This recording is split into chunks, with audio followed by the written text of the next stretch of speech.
Hello and welcome to Eagle News International Australia Oceania. I am Alyssa Ventura from Townsville, bringing you stories from Australia, New Zealand and Papua New Guinea. For the headlines. Australia extends COVID-19 restrictions across states. Queensland shuts border to New South Wales with rising COVID-19 cases. Brisbane wins bid to host Olympics and Paralympics in 2032. Papua New Guinea commemorates 40th National Remembrance Day. Church of Christ in Australia and New Zealand unceasingly provide aid amidst pandemic. And Church of Christ in Papua New Guinea flourishes with outreach initiatives in the face of COVID-19. We commence our program today with some updates in Australia. We have the latest information regarding the coronavirus situation in the country. Let's listen to our Brisbane correspondent, Raylene Rose Javier, as she gives us the details.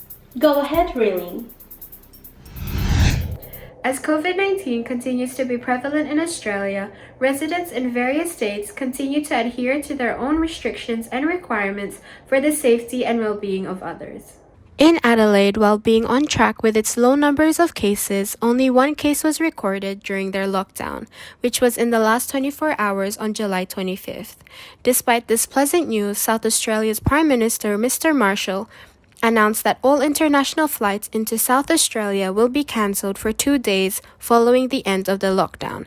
With international flights, only Australian citizens and residents are allowed to fly into their respected states, complying with the 14-day hotel quarantine. Meanwhile, in New South Wales, 163 infections were recorded on July 25, 2021, the highest recorded daily number since the Delta strain outbreak last month in New South Wales. Premier Gladys proclaimed to the Commonwealth and her fellow ministers in other states to send their Pfizer vaccines to Sydney, which has been in lockdown since June due to the outbreak of the Delta variant. Western Australia has permitted travel into and around Western Australia and New Zealand, with the border arrangement enforced by the Government of Western Australia. All travellers are required to complete all conditions including a G2G pass, declaration pass prior to their entry. Jurisdictions can vary depending on the very low risk, medium risk, and international travel states. As part of the controlled border arrangement, complying with the conditions of quarantine for travellers coming into Western Australia is still mandatory. However, travellers from medium risk jurisdictions are not permitted to enter unless approved. Though COVID-19 is still apparent in Australia, and as Australians continue to undertake many lockdowns and strict restrictions, they continue to remain united in their community and work together to help ease the spread of the coronavirus. Reporting from Brisbane, Queensland, this is Raylene Rose Javier. Eagle News, we live in interesting times. Thank you, Raylene. We are reminded to always be mindful of COVID-19 safety wherever we are. Meanwhile, in New South Wales, given the onslaught of cases in the state over the past few weeks, the Queensland government has shut down its borders to New South Wales. More on this story from our Sydney correspondent, ANGIELYN Martin. ANGIELYN? The state of New South Wales continue their battle against the growing outbreak of COVID-19. In response to the ongoing escalation of positive cases, the Queensland government have made the firm decision to shut their borders to New South Wales. Since the New South Wales outbreak of the Delta variant last month, the state has been in a concerning situation, having to go into emergency lockdown, which has extended until July 31st. Despite the tightening of restrictions, the number of cases continued to escalate above 100 per day in the past week. The rise in the number of cases have triggered many of the Australian states to shut their borders to New South Wales, including most recently the state of Queensland. The Queensland government declared all of New South Wales a hotspot and therefore made the decision to close their borders to New South Wales from 1 a.m. last Friday. The use of a border zone has been arranged to exempt those residents who live around the border and need to travel within the communities. Those in the border zone will be permitted to enter Queensland for essential reasons. According to Queensland's Chief Health Officer, Dr. Janet Young, these essential reasons include education, work, healthcare, essential shopping, and providing care for vulnerable people. A person without a valid border pass may be denied entry into Queensland and can be charged with a fine up to $4,000. The Queensland Government and health authorities made this decision to protect the community and eliminate any risks of spreading COVID-19. It's expected that the borders will be closed for a month or will be re-evaluated if the situation in New South Wales shows improvement. From Sydney, Australia, I'm ANGIELYN Martin, Eagle News. We live in interesting times. Thanks, ANGIELYN. We hope that the rising numbers of cases in New South Wales will be controlled soonest. Now for some very exciting news. Australia, being a country that cherishes sports, is privileged and ecstatic to announce that the Olympics and Paralympics, now taking place in Tokyo, Japan, are expected to happen in Brisbane City by 2032. Here's Eagle News correspondent Mia Macapagal to share more on this recent development. Mia? The Olympic Games will once again return to Australia as Brisbane City has announced the host of the 2032 Olympic Games. Queensland Premier Anastasia Palaszczuk travelled to Tokyo, Japan to place their bidding as host city. With the voting of the International Olympics Committee, or IOC, Brisbane City in the Sunshine State of Queensland, Australia, was awarded 2032 host city. On July 21, 2021, Southbank Parklands flooded with residents as they awaited and viewed a live coverage of the announcement. The riverfront was lit in exuberance through a fireworks display. Residents displayed their comradeship and unity through a series of celebrations. Chants were roared, echoing throughout the city. The election to determine the Olympic host city has been redefined. This redeveloped system has paved the way for an economical and sustainable future in the world's sporting capabilities. Brisbane is now gearing up for the extensive preparation to host the 2032 Olympic Games. From Brisbane, Australia, this is Mia Macapagal, Eagle News, and we live in interesting times. Thank you, Mia. We all look forward to this once-in-a-lifetime event happening in Brisbane years from now. After the break, we will hear how Papua New Guinea commemorates the National Remembrance Day. Plus, let's learn more on how the Church of Christ members in Australia and New Zealand unceasingly provide aid amidst these pandemic times.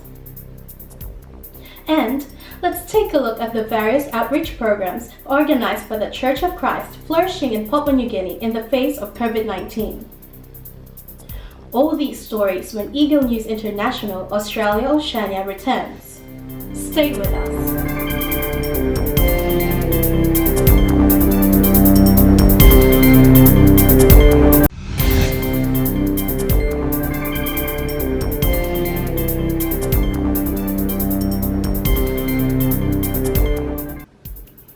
Welcome back.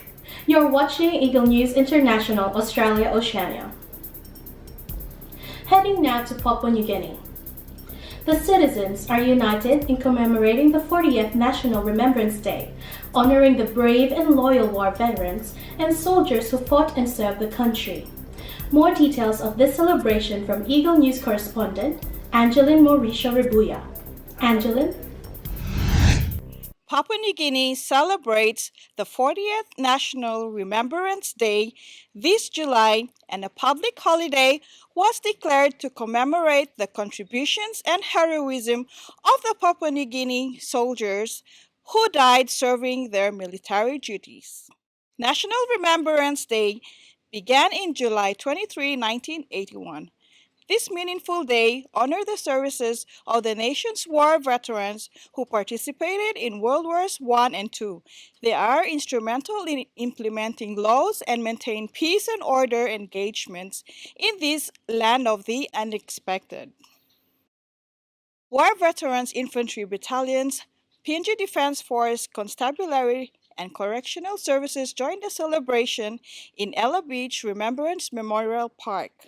Military and government officials also came to join the celebration. Governor General Grand Chief Sir Bob Daday served as the guest of honor and speaker. He reiterated to the people of Papua New Guinea to remain united as one nation, for this country is truly facing tough and challenging times.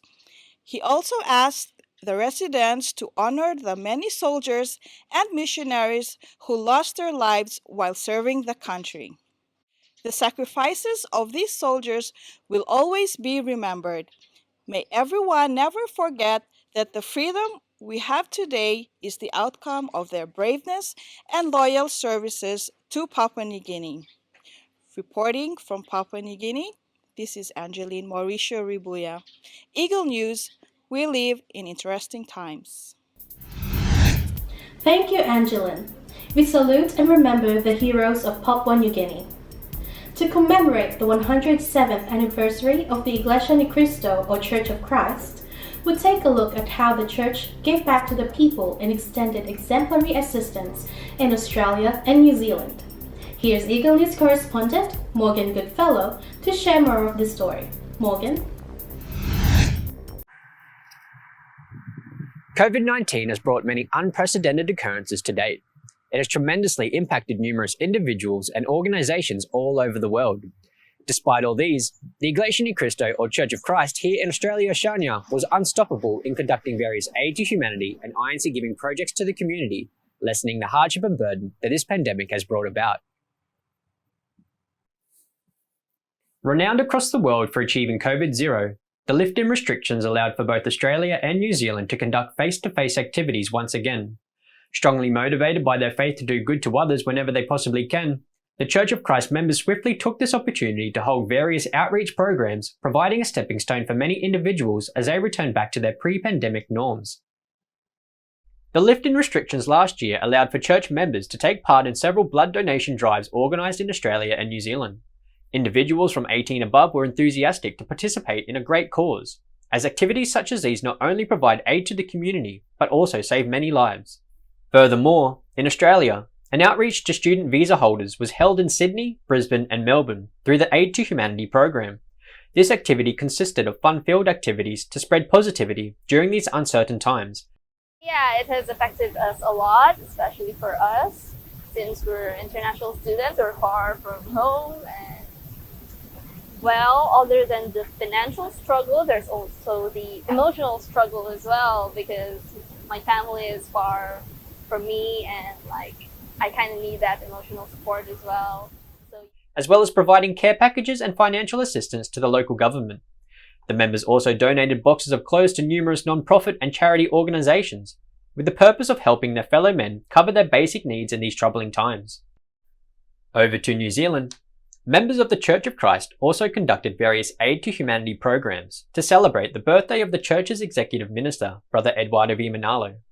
Assistance was provided to the disadvantaged members of the community in Auckland, Invercargill, Christchurch, Wellington, Hutt Valley and Levin, where around 2,000 care package bags were distributed. In addition to this, financial assistance was also provided to the dignitaries' government officials, as well as political and community leaders to further support their constituents. These well-respected individuals expressed their gratitude and thanks to the Iglesia Ni Cristo's unceasing efforts in providing aid to those who need it. I'm Jenny Anderson, I'm the MP for Hutt South, and I'm just here really to acknowledge your kindness and the work that you've done. I know it's an important part of the work that you do to demonstrate care for others, and I think this is a fantastic example. It's an incredibly generous organisation of the Church of Christ, and especially as a whole global organisation, and the goodwill of what the whole church does. And for us, it's incredible. I I would only express my gratitude and thanks for the Aid to Humanity project that the Church has set up. I know that this happens throughout the world, and we are particularly fortunate that you have chosen to be... A lot of vulnerable people that were actually discovered as a result of COVID lockdowns. We did not realise the vulnerability and poverty that exists in Auckland for a lot of families, especially those who lost the salaries of breadwinners and the struggle they go through. And this is absolutely amazing that the Church of Christ has acknowledged that there is poverty in Auckland. Despite the negative outcomes this pandemic has brought to many, the Church of Christ here in Australia, Oceania, is seen to be unbreakable in their unity and love for doing good whenever they possibly can. It is truly inspiring to see the love and positivity the Church of Christ is extending in these trying times. Reporting from Townsville, Australia, this is Morgan Goodfellow, Eagle News. We live in interesting times. Thank you, Morgan. The efforts of the Church of Christ members in Australia and New Zealand are truly inspiring. Back in Papua New Guinea, despite stringent restrictions and the best efforts of all the people, the COVID-19 pandemic remains a threat to everyone worldwide. But in Papua New Guinea, the Church of Christ members are changing lives and giving hope to the people in their time of need. Our Port Moresby correspondent, ECCO HORTALEZA QUINOLA, can tell us more. ECCO. Despite the enormous challenges brought about by this pandemic, the Iglesia Ni Cristo, or the Church of Christ in Papua New Guinea, plays a significant role. The Church of Christ in Papua New Guinea never runs out of ways and ideas on how to extend help. Ministers traveled and led numerous aid to humanity programs throughout the country. Here in Port Moresby, remarkable acts of kindness were witnessed when 3 devastating tropical cyclones left residents anxious and petrified by the floods, strong winds, and heavy rains. The Church of Christ immediately extended generosity and kindness by dispensing food parcels and other necessities that helped the victims. The Church also played an important role in building the COVID-19 quarantine facility in coordination with the Filipino Association of Papua New Guinea. Church members donated foods and appliances to our kababayans. The Church of Christ was also present in helping the overseas Filipino workers to be repatriated as economy was hit due to the pandemic. Also, law enforcers and their families received acts of kindness when the church organized its Fight for Poverty program. In the cool altitude and mountainous terrain of Goroka, Eastern Highlands, the coffee capital of Papua New Guinea, and in the vast land and beaches of Wewak East Sepik, including the Western Highlands province of Mount Hagen, where tribal wars and serious crimes are rampant, and in the most beautiful province of the North Coast named Madang, the Church of Christ also delved through food parcels, care packages, clothing, and hygienic kits to help these less fortunate residents of these secluded places. Even though COVID-19 created a massive social divide, the Church of Christ sees deemed fit to all the more extend kindness. In Lae City, the second largest province of Papua New Guinea, countless INC giving and aid to humanity programs were always conducted in various suburbs and resettlement areas. Consistent distribution of goodwill bags to help alleviate the needs of the residents was the church's utmost aim, with many villages such as Kerague, West Taraka, Rain Coast Community amongst others benefited from this outreach. A first ever Aid to Humanity program was also highlighted in the northeast side of Papua New Guinea, a province of East New Britain called Kokopo. It has been coordinated by the members of the Church of Christ in Madang Province to traverse and extend kindness to the underprivileged people of this land. The Iglesia ni Cristo, or the Church of Christ's commitment to fight poverty continuously makes a great difference to the people who are in need in this time of global pandemic. Reporting from Port Moresby, Papua New Guinea, this is ECCO HORTALEZA QUINOLA, Eagle News. We live in interesting times. Many thanks, ECCO. The Church of Christ is indeed unstoppable in reaching out to those in need. And that concludes today's program. Thank you for watching Eagle News International, Australia, Oceania. Join us again next week as we share more stories from our bureaus across Australia, New Zealand, and Papua New Guinea. Visit our websites on eaglenews.net and eaglenewslive.com. Follow us on twitter.com/eaglenews and on facebook.com/eaglenews. Stay safe, stay strong, and take care, everyone. From Townsville, Australia, I am Alyssa Ventura. Eagle News, we live in interesting times.